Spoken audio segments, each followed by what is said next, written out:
जो Mac mini आप यहाँ पर देख रहे हैं ये पूरी तरीके से अपडेट हो चुका है।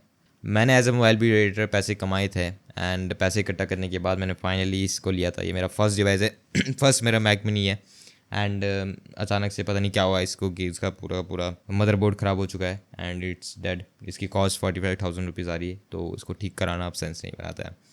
तो आप में से कई सारे लोग बोलेंगे कि आखिर जब भी मैं स्टोरी टाइप वीडियो बनाता हूँ तो क्यों हमेशा नेगेटिव चीज़ें बताता हूँ, बिकॉज दिस इज़ लाइफ। पहले लेकिन पूरी कहानी को सुन लीजिए कि आखिर ये पूरे 6 महीने मेरे किस तरीके से गुजरे हैं। तो सबसे पहले आप देख पा रहे होंगे कि आज से 6 महीने पहले मैंने जो स्टोरी टाइप वीडियो बनाई थी उसमें ना आपको कैमरे की क्वालिटी कुछ इस तरीके की दिख रही होगी, ना ही आपको ये मेरे पीछे चेयर दिख रही होगी और ना ही आपको ये पूरा सेटअप दिख रहा होगा। ये सब कुछ बदल चुका है, कुछ ना कुछ तो अच्छा हुआ होगा। तो चलिए साल की स्टार्टिंग करते हैं दिसंबर से। तो आखिर मैं ये वीडियोस किसके लिए बनाता हूँ, ये वीडियोस मैं अपने लिए डॉक्यूमेंट करता हूँ एंड मेरे उन जैसे सब्सक्राइबर्स के लिए जो कि मेरे साथ जीरो से जुड़े थे। जब मेरे 100-200 सब्सक्राइबर थे तब से मैं अपनी स्टोरी टाइप वीडियो बनाता हूँ हर 2 से 6 महीने के अंदर एंड वो मेरे साथ जुड़े हैं, तो ये सिर्फ और सिर्फ उन्हीं के लिए। तो आखिर दिसंबर के करीब हमने फाइनली अपना सबसे बड़ा ड्रीम अचीव करा जो कि था कैमरा। मैं बहुत सारी वीडियोस में आपने मेरे बैकग्राउंड में देखा होगा कि हर समय एक दीवार पे एक पोस्टर टंगा हुआ था एक कैमरे का, क्योंकि वो मेरा फर्स्ट ड्रीम था, फर्स्ट ऐसा ड्रीम जो कि मेरे लिए अनअचीवेबल था, फर्स्ट ऐसा ड्रीम जो कि मेरे लिए ऐसा था कि आखिर इससे ज़्यादा महंगी चीज़ कोई नहीं है, मेरे सबसे हाईएस्ट वो चीज़ मैंने वहाँ मेंशन करी थी जब मैं 16 साल का था। मेरे को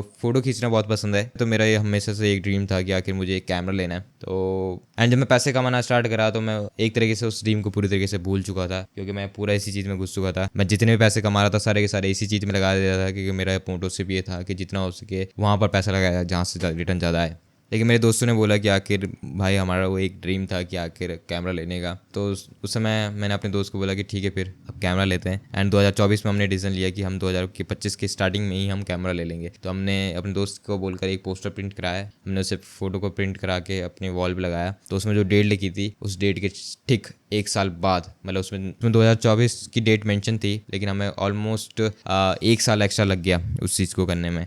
लेकिन फाइनली हमने कैसे न कैसे करके पैसे इकट्ठा करके हमने उस कैमरे को ले लिया एंड उसी कैमरे से आप ये वीडियो देख पा रहे हैं। तो आखिर साल की शुरुआत बहुत बेहतर गई एंड और बढ़िया क्या चीज़ हुई कि हमने इस साल अपने 2 नए क्लाइंट क्लोज करे एंड मतलब कि आखिर पहली बार मैं इतने सारे लगातार क्लाइंट के अराउंड उस समय मैं 4 से 5 क्लाइंट के साथ काम कर रहा था रेगुलर बेसिस। वरना हमेशा क्या होता था क्लाइंट तो मेरे पास आते थे लेकिन उनका काम बहुत इनफ्रिक्वेंटली आता था, लेकिन उस समय क्या हो रहा था कि 4 से 5 क्लाइंट जो थे उनका काम लगातार आ रहा था। तो स्टार्टिंग की 3 महीने तो ऐसा लगे कि आखिर क्या ही चीज़ है, मतलब मुझे लगा कि आप ये वही वाली फीलिंग थी जो कि मेरी फर्स्ट टाइम थी जब मैंने फर्स्ट टाइम 50 के हिट किया था, वही वाली फीलिंग कि आखिर अब तो सब कुछ सही होने वाला है। एंड देन मैंने क्या करा कि मैंने इसके अंदर साल की स्टार्टिंग थी, मेरे को लगा कि एक टू डू लिस्ट बना देते हैं, अपनी ड्रीम लिस्ट बना देते हैं कि आखिर क्या क्या चीज़ें हमें लेनी है। तो मैंने वो सारी चीज़ें इस पर लिख दी। ये लिस्ट थी जो कि मैंने लिखी थी साल की स्टार्टिंग से पहले। आप यकीन नहीं मानेंगे इसमें से 90% चीज़ें कंप्लीट हो चुकी हैं जी। तो आखिर साल की जो स्टार्टिंग था 3 महीने बहुत बेहतर गए, लेकिन फिर वही था अचानक से क्या हुआ कि जो हमारे क्लाइंट थे जिनको हमने 2 नए क्लाइंट क्लोज करे थे उनको जो हम नई सर्विस दे रहे थे, हम लिंक्डइन की सर्विसेज दे रहे थे, वो सर्विस पूरी तरीके से काम नहीं करी। उनको जो आउटकम चाहिए था वो आउटकम हम नहीं प्रोवाइड कर पाए। तो इसलिए उन्होंने बोला कि हमें यहाँ पर इस सर्विस को स्टॉप करना पड़ेगा, क्योंकि हमें भी मतलब उन्होंने बोला कि हमें ये आउटकम नहीं दिख रहा है तो हमें इस सर्विस को स्टॉप करना पड़ेगा। तो वहाँ पर मुझे लगा कि आखिर मतलब वो 2 क्लाइंट ऐसे थे जो कि सबसे कंसिस्टेंट बेसिस पे हमें इनकम दे रहे थे एंड हमें उस क्लाइंट को छोड़ना पड़ेगा अब। तो ये डिसीजन था हमारे पास उस समय। लेकिन मैंने वहाँ पर ये डिसीजन लिया कि मैंने उस क्लाइंट को नहीं छोड़ा, क्योंकि दे ऑलरेडी पे अस एंड हमने उनको रिजल्ट आके नहीं दिया तो मुझे भी सही नहीं लगा। तो मैंने कहा कि डोंट वरी, हम काम करते रहेंगे until we give you the result that you pay for. मतलब स्टार्टिंग में जो उन्होंने पैसे दिए हैं उसको तो रिकवर कर ले हो। तो हमने स्टिल नाउ आउटरीच अभी भी चल रही है, कंटेंट अभी भी उनके लिए हम लिखते हैं लेकिन हम चार्ज नहीं कर रहे हैं उनसे अभी। तो ये चीज़ है, मैंने सर्विस अभी तक उनके हाथ से छोड़ी नहीं है, भले ही उन्होंने छोड़ दिया लेकिन मैंने नहीं छोड़ी। एंड इसके पीछे का भी रीज़न ये है कि आखिर ताकि मैं उसके साथ इन्वॉल्व रहूँ, तो जब कभी भी क्लाइंट का मूड चेंज हो, जब कभी हम रिजल्ट और बेहतर ला पाए, हम क्लाइंट के साथ फिर से काम कर पाएंगे। तो यहाँ पर ये हो गया, मेरे क्लाइंट छोड़ के चले गए एंड जो मेरे 2 क्लाइंट थे जो कि वीडियो प्रोजेक्ट ला रहे थे उनकी तरफ से भी काम आना बंद हो गया। यहाँ पर अचानक से इतने सारा काम आया और अचानक से बिल्कुल स्टॉप हो गया। लेकिन मैंने पैसे स्टोर कर दिए थे यहाँ पर, मुझे पता था कि मैं ऑलरेडी ये चीज़ जानता था, तो इसलिए मैंने पैसे स्टोर कर चुका था पहले से ही इमरजेंसी के लिए कि अगर काम नहीं आता 3-4 महीने तक तो मैंने स्टोर करके रखा होता। मतलब अराउंड 1.5 लाख रुपए के करीब मैंने स्टोर करके रखा होता। 50 लाख रुपीज़ FD में रखे थे एंड बाकी मैंने स्टॉक मार्केट में रखे थे। तो आखिर उसके बीच में क्या होती है, मेरी मुलाकात होती है हिमांशु भाई से, क्योंकि यहाँ पर मेरे क्लाइंट छोड़ के जा चुके थे। हिमांशु भाई से मुलाकात होती है, आप शायद से इन्हें जानते भी होंगे, इनका चैनल था हिम सिंह जो कि अभी कॉन्टेंट वहाँ पर बराबर नहीं जा रहा है। तो आखिर इनसे मुलाकात हुई तो इन्होंने बताया कि आखिर कि भाई तू स्पॉन्सर के थ्रू भी कमा सकता है, तो ब्रांड डील्स भी ला सकता है। उस समय मेरे माइंड में सिर्फ यही ब्लॉकेज था कि आखिर मेरा चैनल बहुत छोटा है, तो स्पॉन्सर्स लाऊंगा भी तो बहुत कम पे करेंगे, या स्पॉन्सर कई सारे तो मना ही कर देंगे, आखिर इतना छोटा चैनल है। लेकिन उन्होंने बोला कि ट्राई कर। तो आखिर उस समय मेरे बैंक में जितने भी पैसे थे अराउंड 50,000 रुपीज़ मेरे एफडी में थे and 1 lakh rupees stock market पे थे। मैंने सारे पैसे निकाल दिए एंड सारे उन्हें दे दिए कि आखिर जितना भी हो सके, मतलब मेरे को ये चीज़ सीखनी, क्योंकि उस समय मेरे को ये लगा कि आखिर this is the only thing, क्योंकि कंटेंट एक ऐसी चीज़ जो कि मुझे खुद भी पसंद था। तो मेरा ये था कि अगर मैंने यहाँ पर फिगर आउट कर लिया तो आई थिंक उन्होंने ये बोला था कि अगर इस चीज़ को मैंने फिगर आउट कर लिया तो मुझे फ्रीलांसिंग के पीछे जाने की फिर से ज़रूरत नहीं पड़ेगी।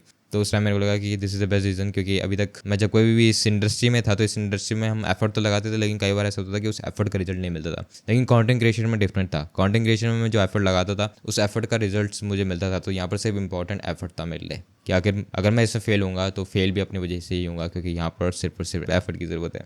तो आगे इंस्टाग्राम पर मैंने इसे डॉक्यूमेंट करना स्टार्ट करा था एंड टू बी ऑनेस्ट जिस तरीके से हमारे कुछ स्टार्टिंग के 7-8 दिन गए इतने बेकार गए, मतलब जितने ईमेल से सारी की सारी ईमेल से रिस्पांस आना बंद हो गया। सबके सब यही बोल रहे थे कि आपका चैनल छोटा है, इसे ग्रो कीजिए, मैट्रिक्स बड़ा कीजिए, फिर जाके आए हमारे पास आइए, फिर हम कुछ देख सकते हैं। तो मेरे को उस समय लगा कि यार ये क्या हो गया, मतलब जिस चीज़ का डर था वही हुआ। लेकिन फाइनली हमें वहाँ पर एक स्पार्क मिलता है, हमें एक ब्रांड का रीच आउट आता है जो कि होता है go high level. Agency industry का सबसे टॉप लेवल का टूल हमें मैसेज करता है कि आखिर we love to sponsor your video. तो आखिर मैंने हिमांशु भाई को मैसेज करा कि देखो इस बंदे का मैसेज आया है। उन्होंने कहा कि चलो इसके बाद कॉल पे बैठते हैं एंड डिस्कस करते हैं कि आखिर किस पे हम कर पाएँ। एंड फाइनली हम जहाँ पर सारी चीज़ें डाउन होती जा रही थी, अब अचानक से फिर से हमारे पास एक स्पार्क दिखता है कि आखिर हमें एक ब्रांड डील मिल चुकी होती है। एंड फाइनली हम इसी सीरीज़ के अंदर हमारे 1000 फॉलोवर्स भी हिट हो जाते हैं इंस्टाग्राम पर। एंड सिर्फ 7 वीडियोस के अंदर हम 1000 फॉलोवर हिट कर देते हैं। हमारे इंस्टाग्राम की रीच भी ऑलमोस्ट 70 to 90 के पहुंच जाती है। अब फिर से सब कुछ सही चलने लग जाता है, लेकिन अचानक से क्या होता है कि आखिर मैं एक दिन सुबह उठता हूँ एंड काम पे बैठता हूँ एंड ये मॉनिटर चलना बंद हो जाता है। मेरे को लगता है कि ये क्या हो गया, मेरे को लगता थोड़ा सा बग है। मैंने ऑफ करता हूँ, ऑन करता हूँ एंड नहीं होता है, ऑन नहीं होता है। मैं इसको फिर से ट्राई करता हूँ, नहीं होता ऑन। तो उस समय ये जब हुआ तो मुझे लगा डिस्प्ले उड़ी। तो हमारे पास एक और मैक मिनी है जो कि अभी यहाँ पर लगा हुआ है, तो मैंने उसको लगाने की कोशिश करी तो वो तो चल रहा था। तो इसमें पता चला डिस्प्ले चल रही है। फिर पता चला कि प्रॉब्लम इसमें है। तो आखिर बहुत सारी चीज़ें ट्राई करी एंड ऑप्शन यही था कि आखिर इसको सर्विस सेंटर पर लेके जाऊँ एंड चेक कराऊँ। तो 2500 रुपये तो इसको चेकिंग करने के लगे सिर्फ। एंड उन्होंने बोला कि इसका लॉजिक बोर्ड उड़ चुका है and because is out of warranty इसका खर्चा आया 45,000 रुपीज़, जो कि सेंस नहीं बनाता कि आखिर 45,000 रुपीज़ मैं इस पर लगाऊँ। एंड मैंने पूछा उनसे कि आखिर ये कितने में बिकेगा अगर रीसेल वैल्यू इसकी है, तो उन्होंने बोला 2000। मैंने कहा साले एलुमिनियम, इसका जो एलुमिनियम है अगर ये एलुमिनियम भी बेचने जाऊँ तो 5 से 6 हज़ार रुपये में बिकेगा। एंड सिर्फ यही नहीं, अचानक से फिर क्या हुआ कि दूसरे दिन ही मेरी घर की टीवी की डिस्प्ले उड़ जाती है।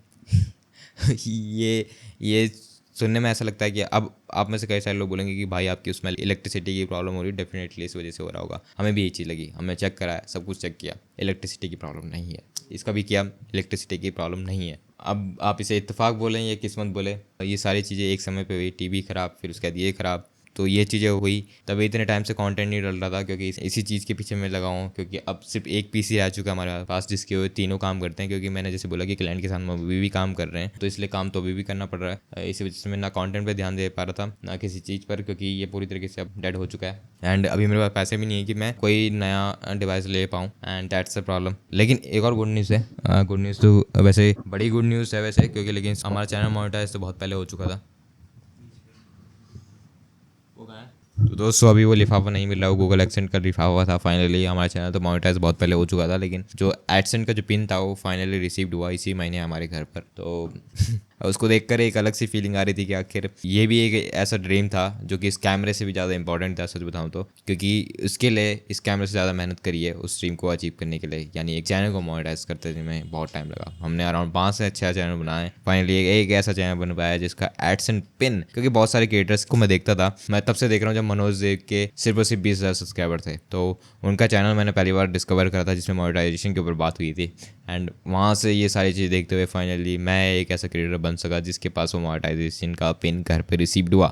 तो ये उससे भी पुराना, इस कैमरे से भी पुराना एक ड्रीम था जो कि एक और चीज़ अचीव हुई इन 6 महीनों के अंदर। तो आखिर आप डिसाइड कीजिए कि आखिर मेरी कहानी अभी तक 6 महीनों में किस तरीके से चली है, क्योंकि बहुत सारी चीज़ें ऐसी थी जो कि अनएक्सपेक्टेड थी। मेरा पीसी का ख़राब होना, मेरे टीवी का ख़राब होना, मेरे काम को पूरी तरीके से रुक जाना, क्लाइंट का छोड़ना, ये सारी चीज़ें अनएक्सपेक्टेड थी। ये सारी ऐसी चीज़ थी जिसको आप चाहें तो एज अ नेगेटिव तरीके से भी ले सकते हैं, लेकिन उनके साथ ही बहुत सारी ऐसी चीज़ें हुई जो मेरा ड्रीम था। कैमरा खरीदना, चैनल का मोनेटाइज फाइनली होना, इसी 6 महीने में चैनल पहली बार मोनेटाइज हुआ, फर्स्ट टाइम ब्रांड डील लेना, फर्स्ट टाइम अपने चैनल पर मैंने एक वीडियो करी जो कि स्पॉन्सर थी। इतनी सारी चीज़ें इसके साथ शुरू हुई। अभी तक जितनी भी कहानी मैं सुनाता था उसमें हर समय मोस्टली 90% नेगेटिव होता था एंड 10% पॉजिटिव होता था। इस 6 महीने की कहानी कुछ इस तरीके की है कि यहाँ पर आपको हर चीज़ दिखेगी। एंड तो देखते हैं आने वाले 6 महीने किस तरीके से गुजरते हैं। लेकिन अब के जो 6 महीने मुझे जो लगता है फीलिंग जो मेरी है, मैं हर समय अपने 6 महीने के बाद की प्रिडिक्शन भी करके रखता हूँ। तो आने वाले जो 6 महीने हैं उसकी प्रिडिक्शन मेरी ये है कि आखिर इस टाइम सिर्फ 2 ही चीज़ें होंगी, या तो कुछ बनेगा या तो कुछ बिगड़ेगा। तो इसलिए मैंने अपना इसका जो लोगो है वॉलपेपर का भी वो यही लगा रखा है।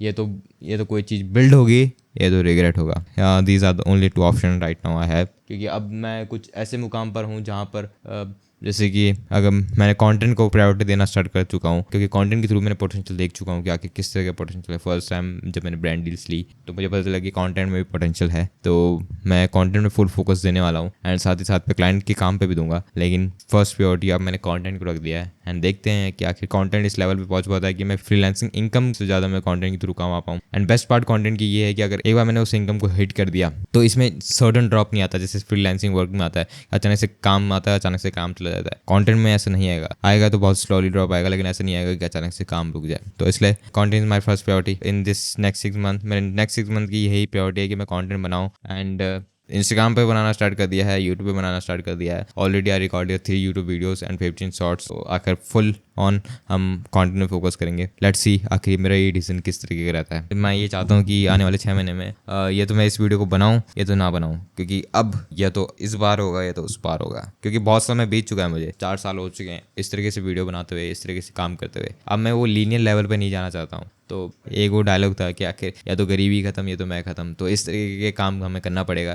क्योंकि अब वो लीनियर लेवल पे नहीं रहना, या तो बिल्कुल जीरो पे आएंगे या तो बिल्कुल टॉप पे जाएंगे। तो अब वही हमारे पास ऑप्शन है। In next 6 month I am fully focus on the content. मैं कंटेंट में फोकस करूँगा एंड देखते हैं आखिर ये डिसीजन मेरा किस तरीके से रहता है। मैं आपको अभी अपना यूट्यूब अकाउंट की मैट्रिक्स दिखा देता हूँ। देख पाएंगे 9000 हो चुके हैं मेरे एंड बहुत जल्द 10K भी होने वाले हैं इसमें। एंड इंस्टाग्राम, ये है मेरा इंस्टाग्राम जिस पे अब अराउंड 1200 फॉलोवर हो चुके हैं। तो लेट्स सी आखिर क्या होता है। एक बार कंटेंट को भी मौका दे के देखते हैं कंटेंट किस तरीके से परफॉर्म करता है। तो मिलता हूँ मैं आपको अगले 6 महीने में।